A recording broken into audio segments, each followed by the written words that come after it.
The African National Congress's National Executive Committee is meeting today, and NEC member Tony Yengeni says the meeting will ensure that Ramaphosa respects the country's constitution.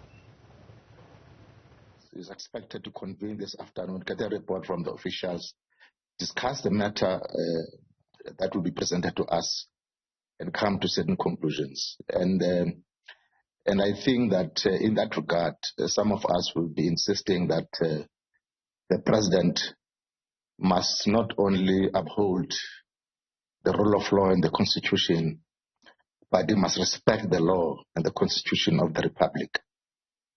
You must respect the people of South Africa. You must respect the country and the government.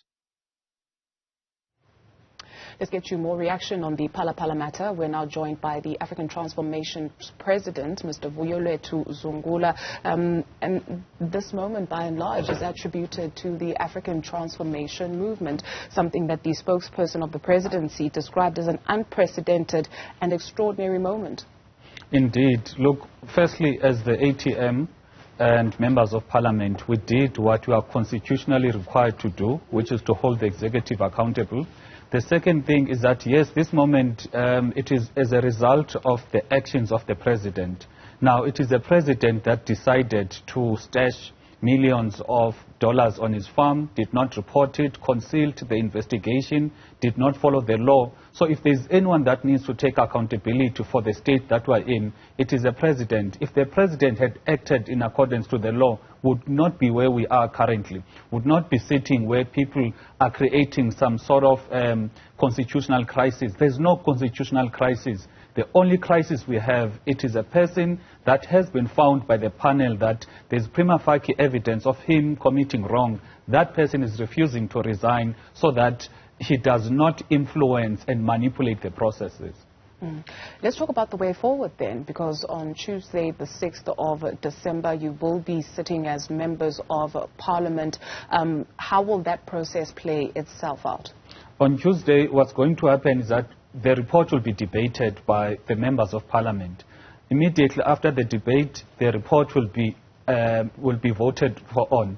Once the report has been voted on, and I can guarantee you, members of Parliament in the National Assembly will vote to adopt that report, leading to the setting up of the impeachment committee, because the rules of Parliament are very clear. And in fact, I think it's prudent for me to remind people, members of Parliament took an oath to abide by the Constitution, and when they are abiding by the Constitution, there is no member of Parliament who can rightfully vote, to discard a report that is saying a president may have seriously violated the Constitution, may have seriously committed acts of misconduct. Now, this impeachment committee is going to get to the bottom of the matter. We're going to investigate or interview that Mr. Ndlovu that is saying he received $580,000 in cash and puts them in a mattress.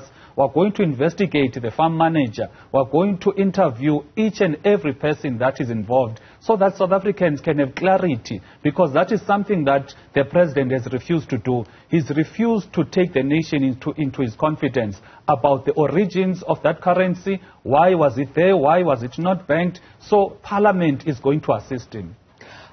That process will only happen if members of Parliament adopt this report. Let's just take a listen at what the presidency spokesperson, Mr. Vincent Magwenya, had to say yesterday, and come back to you in a moment. So it's not about whether he is panicking. He's not panicking, that I can assure you. It's not about the fact that he lacks confidence in his own caucus. But as I said, and I'm going to run the risk of over-repeating myself, it's about, appropriately processing the report, getting the benefit of different views, views which are being expressed in the interest of the country, and it's about being comfortable that when he embarks on a course of action and communicates that course of action, he will have considered all factors that need to be considered on the matter. President Cyril Ramaphosa does not lack confidence in his caucus. Members of his own party at the highest echelons are divided. Some calling for him to step down. And Gwede Mandashe on the channel this morning saying, well, he shouldn't rush himself. There's no need for him to feel under pressure to step down. You're also imploring members of Parliament to vote to adopt that report and to fulfill their constitutional mandate. Now, given that the African National Congress holds the majority in Parliament, should this report not be adopted, what then happens? You are calling for a secret vote. You've since written to the Speaker. What has she said? The Speaker has not responded as yet, but we are positive. There is no righteous members of Parliament that will go campaign for 2024 and say you abide by the Constitution, the rule of law, whereas practically in Parliament they vote to protect an inquiry. You know, the impeachment committee that will be set up is just to inquire, expose, get deeper into each and every aspect that happened in Phala Phala. And I need to state this. There's a lot of people who are downplaying the crisis of the president by saying it's not corruption. The panel's report is saying the president may have seriously violated Section 34 of PRECA, the Prevention and Combating of Corrupt Practices Act, meaning what a president that is violating the very same law that is dealing with issues of corruption. So there's no way in which people who are claiming to be anti-corruption, but they will vote to stop an inquiry that wants to go deeper into the matter and investigate what actually transpired. And then we take a look at the situation of the Speaker of Parliament, Newzroom granting that secret ballot, and this then does go ahead and the impeachment committee is then set up. You spoke of the various interviews. Maybe let's just get into the body of the panel report. You spoke of Mr. Ndlovu, who apparently said that there was a safe. However, he didn't trust that the money would be safe in the safe, and so he had to put it in the couch. And so you also take a look at the issue of the apparent Sudanese businessman who has no address, who has no ID number. So what will you be concerning with yourselves with in particular? Because you also submitted supporting documents, if you will. You know, we've got a crisis. If you were to read the report, particularly when it analyzes what we said there were charges, and when the panel is actually discussing the responses from the president versus what we said were charges, that report from start to end is clearly showing how Mr. Ramaphosa undermines our intelligence and, most importantly, how compromised he is. Look, we can't have a case whereby there's a so-called business person who comes from whatever country, comes to our country with 580,000. I can imagine Umtu just going around the country with that amount of money, goes to a farm, whereas there was no advertisement that there's going to be any sale of animals. And there's no prior arrangement that is made that I'm going to come. Please make sure that there are these amount of animals. He does not even inquire how much each buffalo costs. So how did he know that he needs to bring 580,000 for 20 buffaloes? And the fact that those buffaloes are still in Phala Phala clearly shows that we've got a compromised president.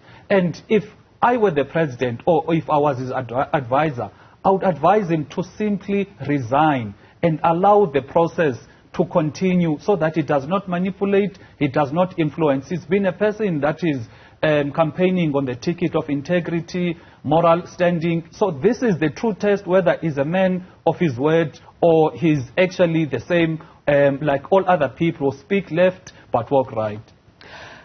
We are waiting at any moment, whether this moment or the next couple of days, for the president to then address the nation. Just to reiterate, what you want to hear from the president is him saying he will step down? Indeed. Look, this is a very, very serious matter. To have an independent panel comprised of a former Chief Justice coming to a determination that there's prima facie evidence that there's serious violations to the Constitution, a president that acted inconsistent with his office and misconduct. You don't need any more than that, because what that report actually is saying, that we need to be suspect and suspicious of each and every action that Mr. Ramaphosa has taken as president. You know, there's a part that says in that report that, you know, we need to be cautious of the responses of the president. I think the panel was very humble, you know, it was very humble in the sense that what they actually wanted to say, that this person is lying, you know, and we can't afford to have a liar of a president, because how do we trust anything that he says? For example, he's been going around making loans for the country, sorry. So how do we trust if those loans are actually in the best interest of the people? How do we trust that these arrangements that he's making on behalf of the country with some other countries and institutions are actually in the best interest of the country, particularly when there is so much foreign currency in his farm that is undeclared? And even this Mr. Somewhat from South Sudan, there's not even a passport copy of him. There's no way of tracing if that person, such a person exists. Therefore, it's very serious matter that we're in, and the best way is for Mr. Ramaphosa to resign. Very quickly, for us, it is Friday. When are you expecting that the Speaker will get back to you on that secret vote? We're hoping that it will be today. We've sent a follow-up, and immediately we have a response. We are going to publicize it. Thank you very much. Mr. Vuyolwethu Zungula leads the African Transformation Movement.